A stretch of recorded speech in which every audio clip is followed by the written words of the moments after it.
Hello, friends, and welcome to another episode of Reality Check. Here at Reality Check, we inquire how to conserve the real in a time of deconstruction. I'm excited to have my guest on the show today. That is Guillaume de Thieulloy, who's a very prominent French conservative thinker, publisher, and journalist. He is the director of Salon, Beige, which is a leading voice for traditional Catholic and conservative perspective in France. And he's really at the forefront of defending Christian values and exploring the nation's cultural and political changes. So we're going to talk about all of that and more on the show today. Welcome, Guillaume. Thank you very much. And hello, every friends from conservative side. and also from liberal side, of course. Hello to as well. we only separated by a channel, so we're not too far away from each other. First things first, the one thing that strikes me about your website is the name. So what did you start, or rather, how did you get started with this Salon Beige, and why is its color, well, beige? So that's a funny question. I received it perhaps twice a month at least. Salon, it means the room where we have some discussions, family discussions, friends discussion, and beige, the color. So that's something like brown. That's because in French, beige is not a political color. Red is communist, white is royalist, blue is Republican. Beige is not a political color. It was the idea was to let Catholic people to be able to discuss each other without any political borders. Mm-hmm. Okay, very good. That makes a lot of sense. I feel that in every country there's some colors, that represent the political idea. So in Germany, they're always the quickest in making, the three colors or the two colors of some kind of coalition into some kind of flag or some kind of thing. Today it's like the traffic light, right, which is red, yellow, green. So very nice. Well, Guillaume, I think we have a lot to talk about. I would like to start with kind of talking about just your personal involvement in political commentary, and then also the professional attacks in the recent years that you have suffered. So I guess my two questions are: can you elaborate a little bit on your own story there? And then the second question would be: do you ever regret kind of shifting from a political advisory role to the realm of publishing, what you do mostly now? I have no regret, and the first reason why I have no regret is because I began publishing before becoming advisor. So that's in exactly the opposite way. So I discovered a political advisement after discovering political publishing. So of course no regret at all. And that's just life. I didn't imagine something like that when I was 20 years old.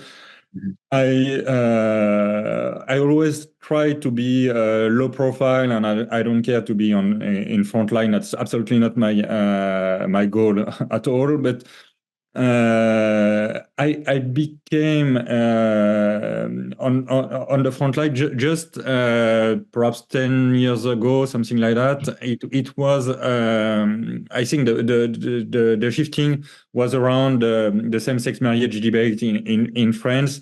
We had a lot of huge demonstrations. And I was at that time the political advisor of the president of the right-wing group, something like EPP group in the French Senate. Was not very conservative, but not against. And he discovered that I was running the Salon Beige, and so a very conservative website.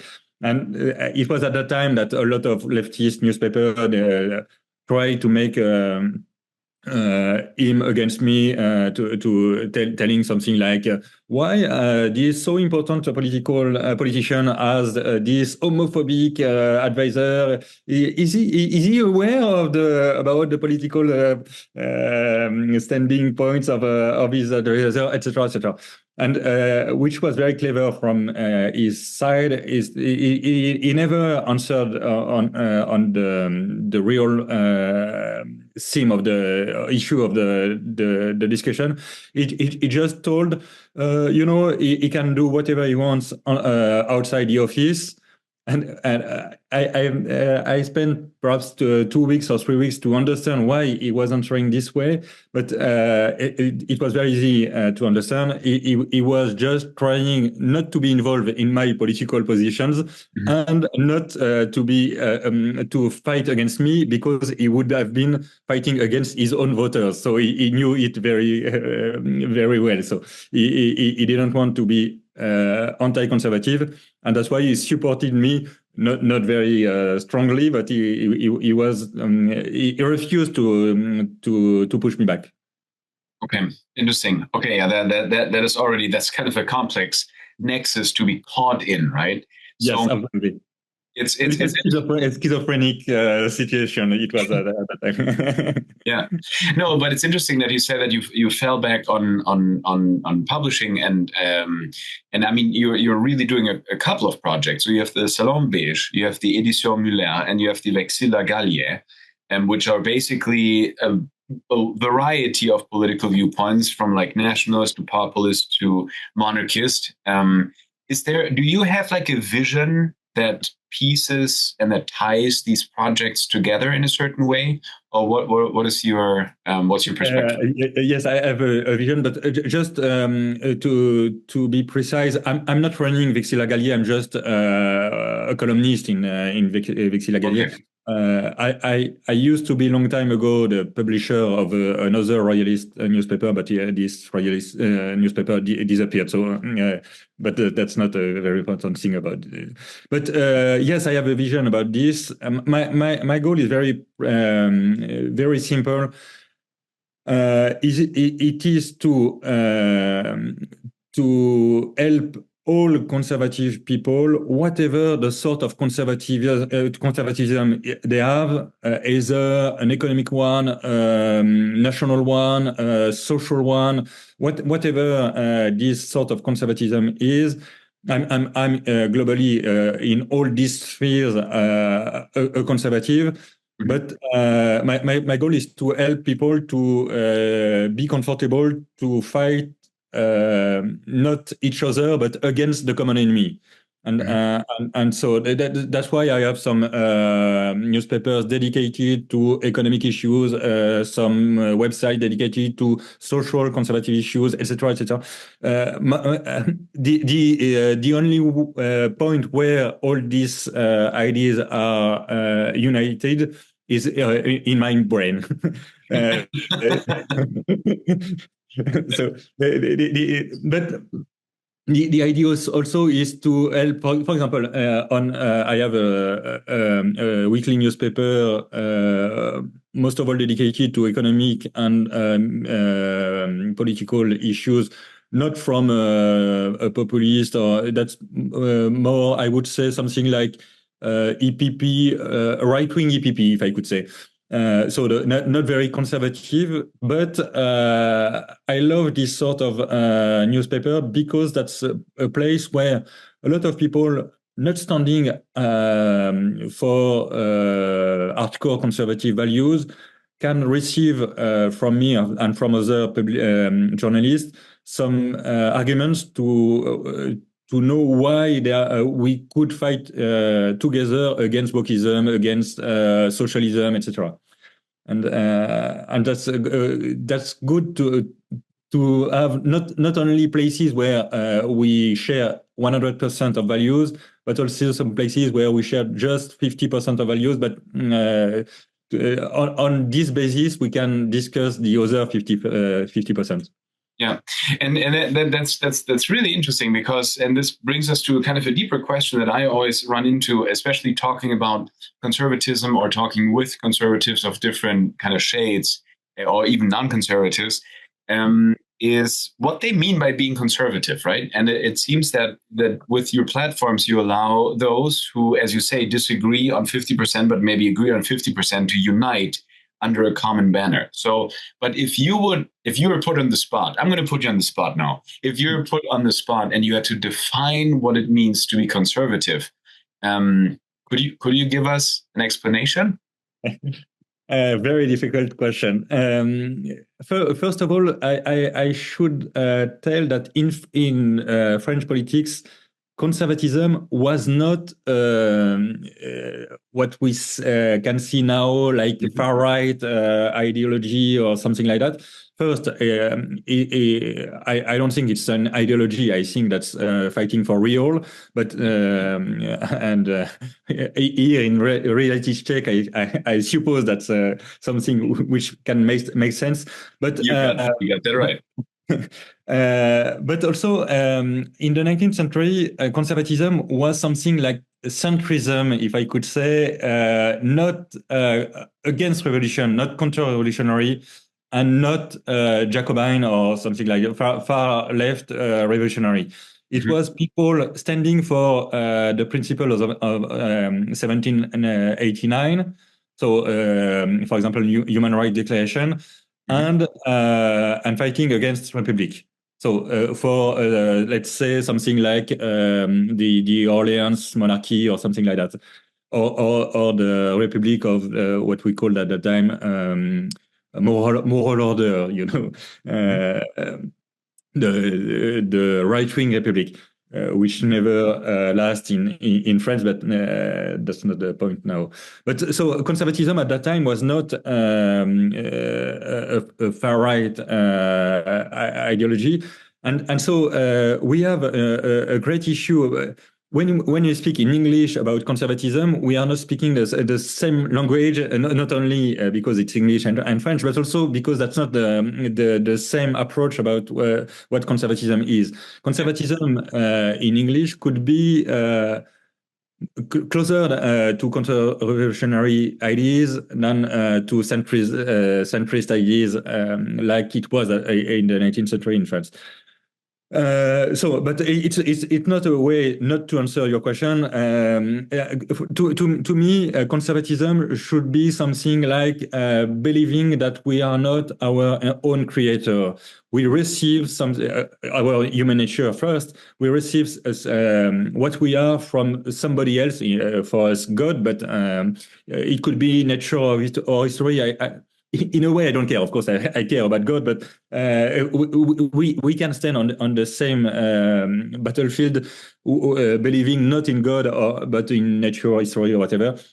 The idea is we are not creating ourselves, and we are not creating our own values. We are receiving them from our grandparents, from history, from customs, and so the left is basically based on constructivism, and they believe that they can not only decide what is good, what is evil, but also decide if I'm a male, I can decide to be a female. I don't think it's possible. That's a very good focal point. So the conservative is the one that says he did not create himself, but he received from somebody else. So it can be creator, it can be nature, it can be, something much more simpler, it can be parents or grandparents, but that he somehow accepts that it is something given, right? Yes, absolutely. We are, that's also that's the same idea, but another point of view. We are ears. We received what our civilization, our money, what everything we received it. Of course, we are making something by ourselves. We achieved some things, writing our own books. Of course, we created something, of course, but we received 99% of what we, including what we produced, was received. No, that's quite right. And the other thing the other point that you point out, and this is something that I've really experienced living in England, is that the word conservative means something very different in cultural context. And for example, I've seen many critics of conservatives here in England because what they criticize is effectively an English kind of conservatism. which I may also criticize from a German perspective, but it just doesn't mean the same thing than, for example, a German would understand when you say conservative, right?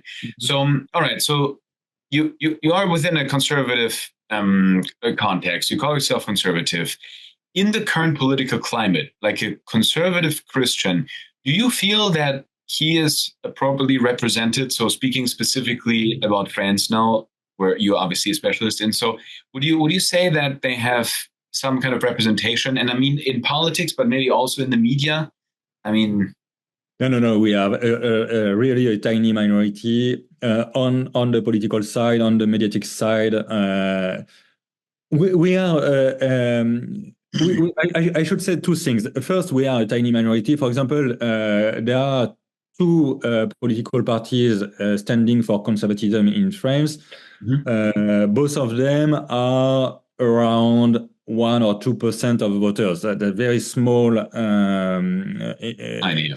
Really tiny minority. On the mediatic side, we are perhaps 5%, 2% of the global media sphere in France. We are not very influential. But on the other hand, we are also probably one of the most creative minorities in France, at least.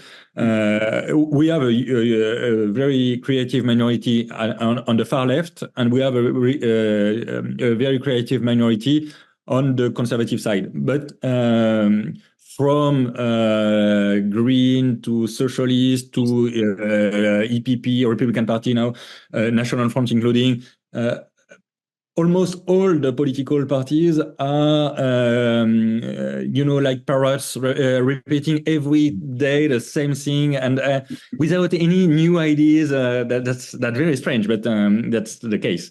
And so that's why, unfortunately, far left is much better than we are. But the far left is very influential on the left, and we are much more influential on the right than we should be with our very small weight on the electoral point of view. That's interesting. So it's a small but important minority, right? Yeah. Well, what would you say? What should happen for the conservative viewpoint to be amplified in society? So, I mean, you yourself have started a couple of projects. So, can you give us a couple of pointers? What is helpful that may be helpful? A lot of things could be done. First, we can once again we can have some influence on the mainstream medias. For example, on mainstream medias, we in a way coerce them to think about what justice should be. They are now speaking about the failures of justice.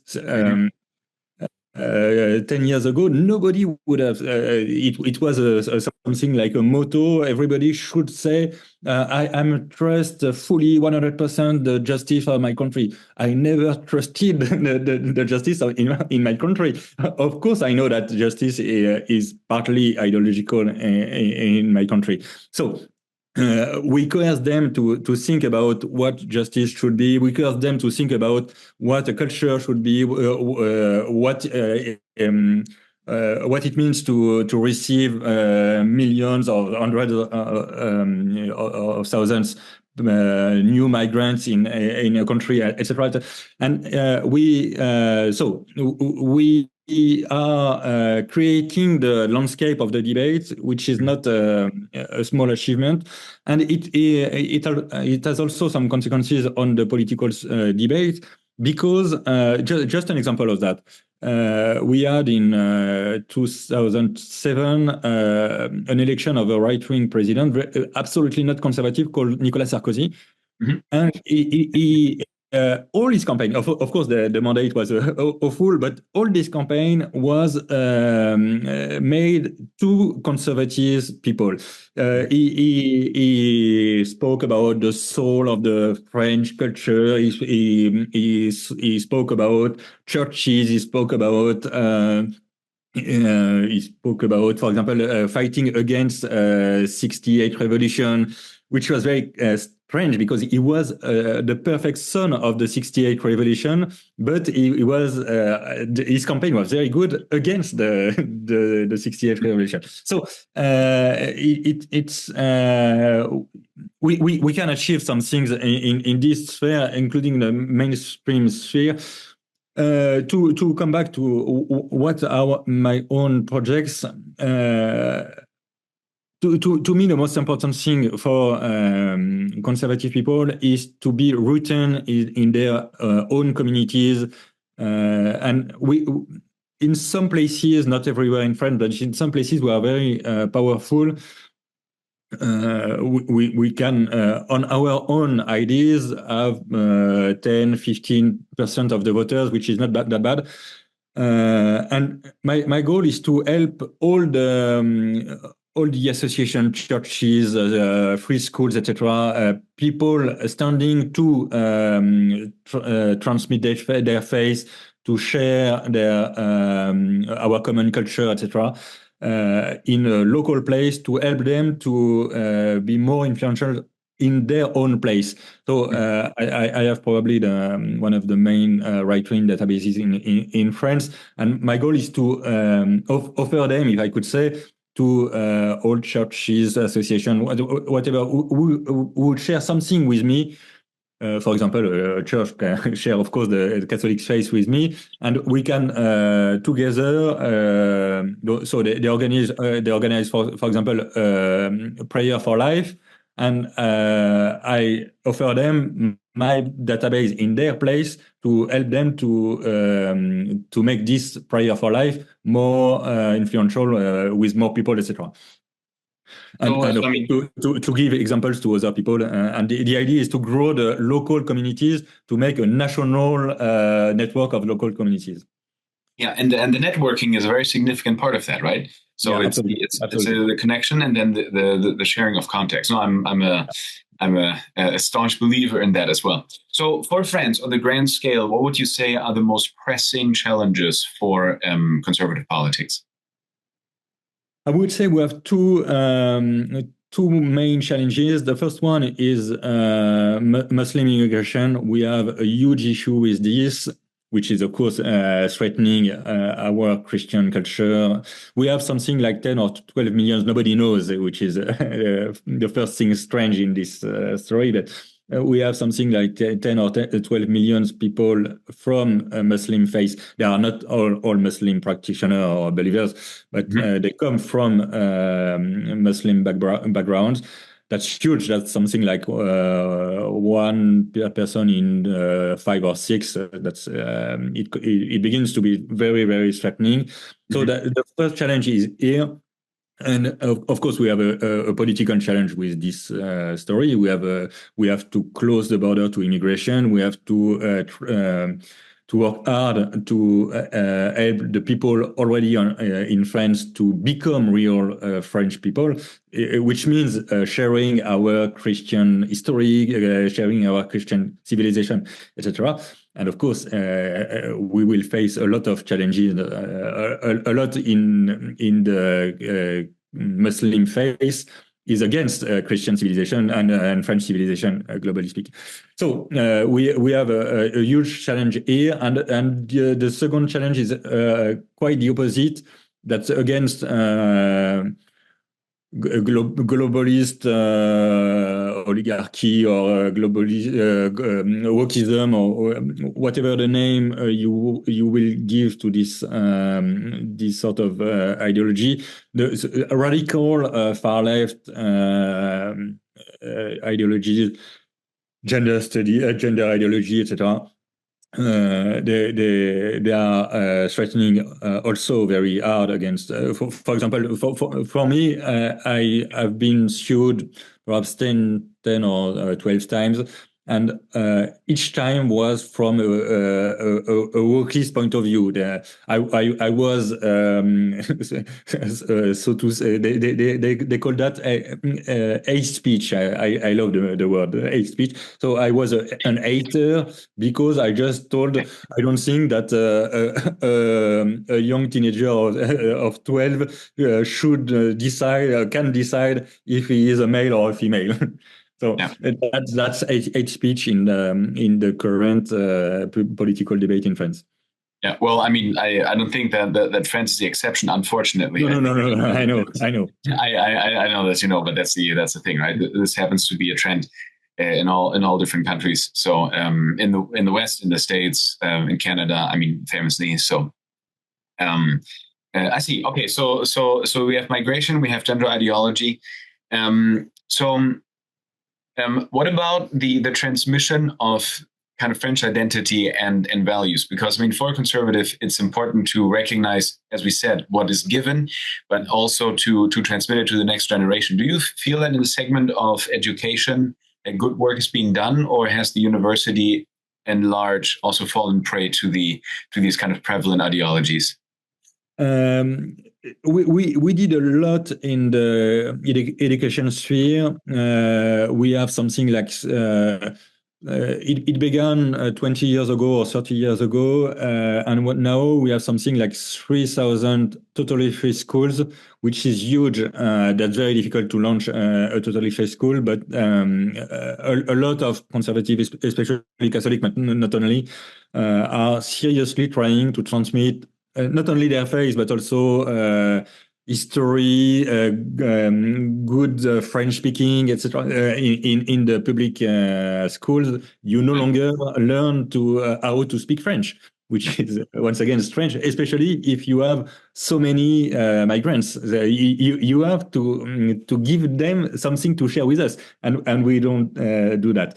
So on the education sphere, we did a lot, but we have a huge issue, which is that since the revolution, we have a monopoly from the state, which is absolutely crazy, but that's the case. The state in France is the only one able to give academic diplomas.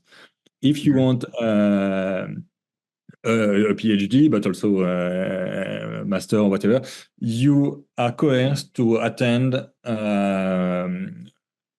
You can attend private universities, but these private universities are coerced to deal with public university to have the right to give the diplomas. And so, of course, dealing with the state, they are also sharing a lot of programs, very bad programs about once again, I don't know the word, but let's say diversity studies or this sort of very strange things.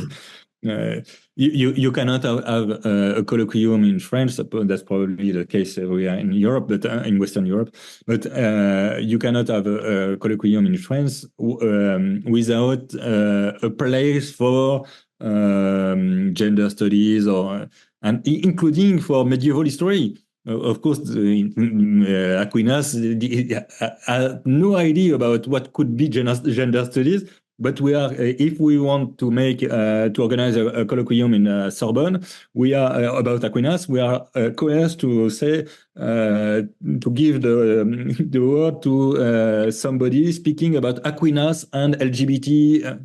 Okay. Yeah, that's I intuited that kind of response. So that's the that is an issue. But I think it should be also, for now, that's not a political fight, but I think we should have a political fight against this monopoly. That's not a normal situation to leave all academic debates in the hands of the state. It should be normal to have Protestant universities, Islamic universities, Catholic universities. That's and of course able to give diplomas.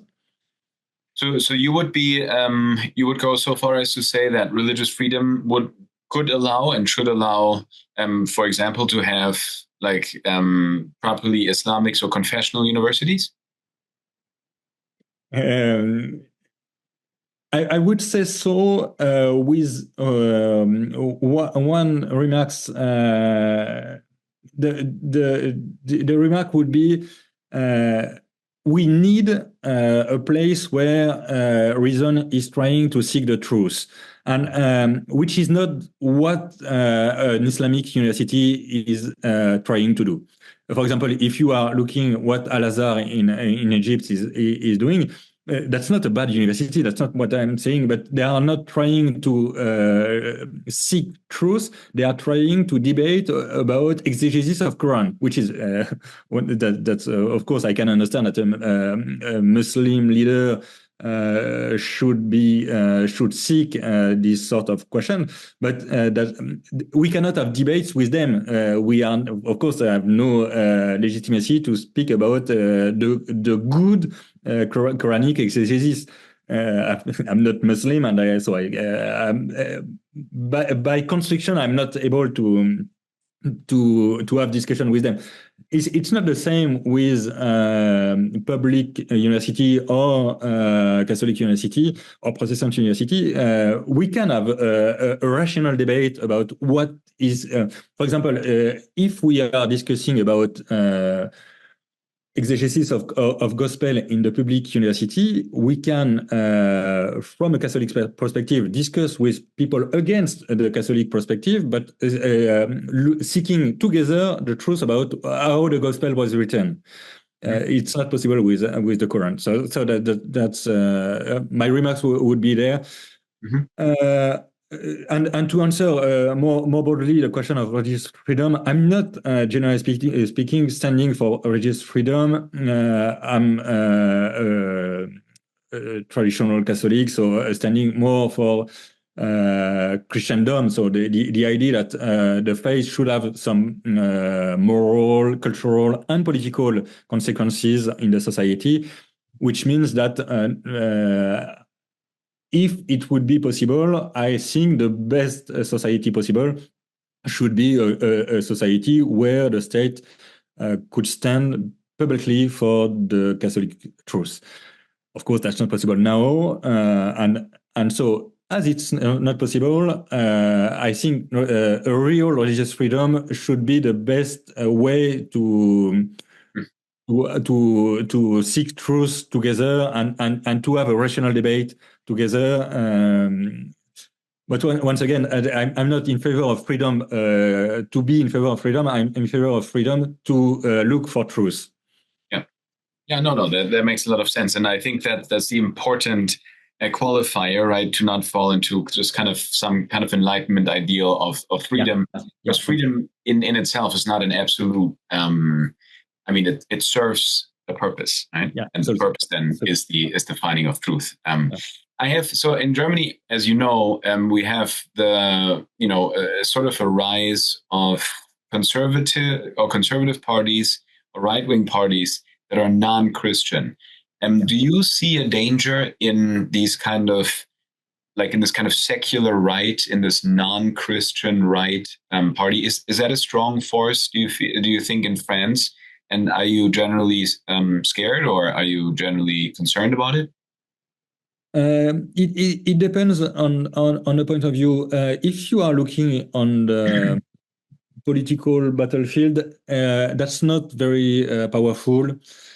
We don't have something like the northern Europe far right parties like LGBT anti-immigration parties. That's not strong in France. We have a strong minority of very liberal guys in the National Front, for example. Mm-hmm. Especially we have a strong LGBT minority in this party, but the party itself is not standing for this political position. That's not Pim Fortuyn or this sort of people.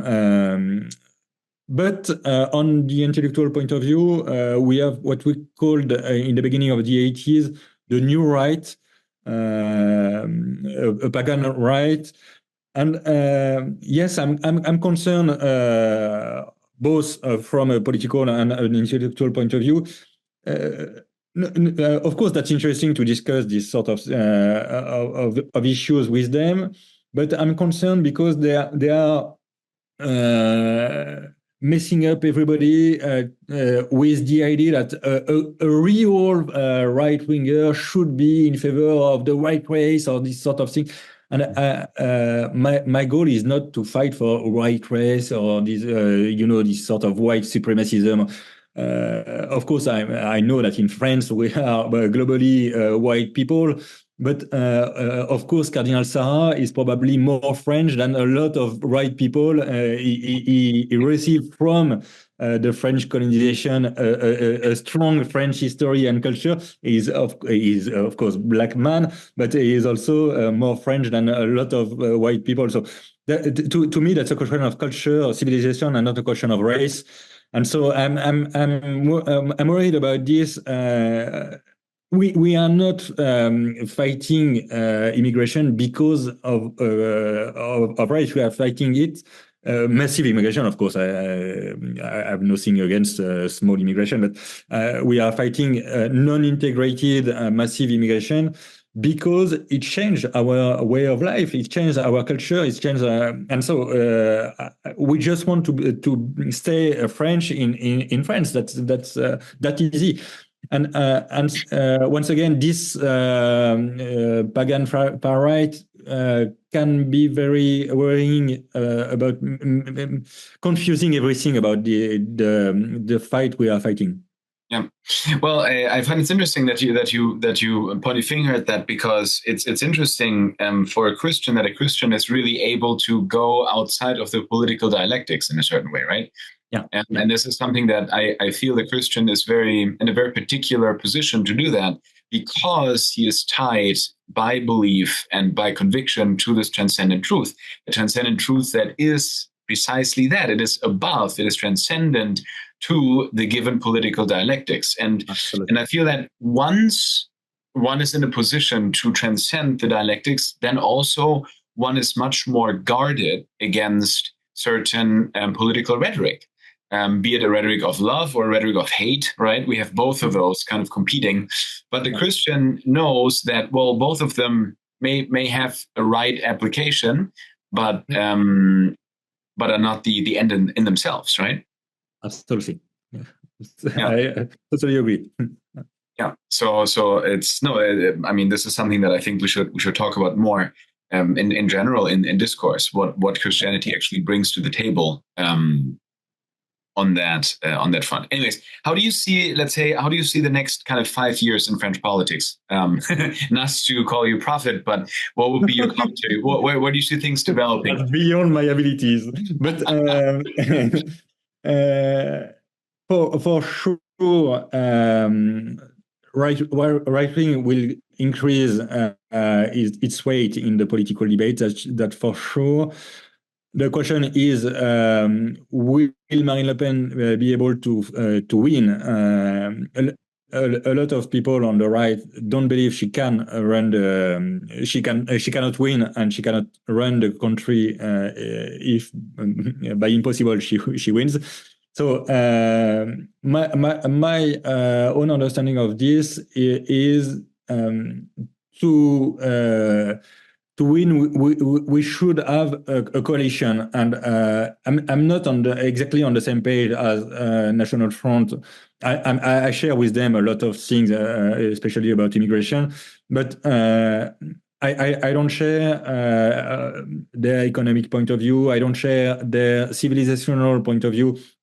For example, they think that we can answer the question of Islam just by with secularism, which is to me a very weak way to answer this huge question.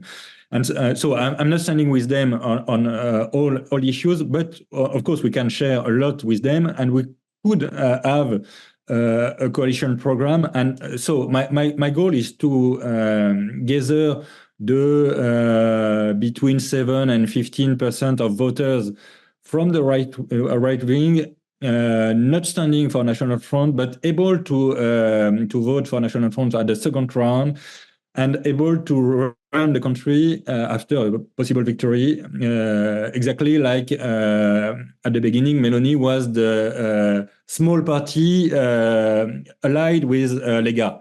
And so my of course I'm not able to do so by myself, but I think the what conservative people should do in the next 5 years should be to create this conservative coalition able to discuss with National Front and to say we want this, we don't want that, and at these conditions we can share a program and we can win together. That's possible. Which is strange is that we have a huge majority of people in France sharing the same ideas about immigration, about economic freedom, about a lot of things, and about the decreasing of level of education, seriously worried about what they will leave to their children, etc., etc. So we could win, but we have to organize the coalition to win. And for now, to organize this, we have to organize the small part of the coalition. We cannot change the National Front. That's absolutely impossible. That's a too big machine to be changed from outside and probably even from inside. I'm even not sure that Marine Le Pen has the ability to change anything in the National Front, but which is clearly possible is to build the small part of the coalition, and the small part of the coalition, once again, the power is for creative minorities, not for a huge majority repeating every day the same words and the same ideas. So once again, that's not easy, especially with what we call the esprit gaulois, this sort of when we have two French people in the same room, we are sure that they cannot stand together on one issue. but we have to learn about building coalitions and. That's a very hopeful note, that these creative minorities have such a positive power, especially when seeking coalitions, which is not something that just applies to France, but I think this would also apply to Germany, specifically to Italy, as we've seen and as you showed, but also maybe to other countries. So that's a very good note and a hopeful reminder as well, maybe also to close the interview. Guillaume, if I'm an English reader and not a French reader, can I read anything from you? Do you suggest something or some commentary that you regularly publish in English so that we can access it? I'm publishing in English, but generally speaking, that's on very specific academic issues. So probably not even for conservative people, that's not very not broadly read.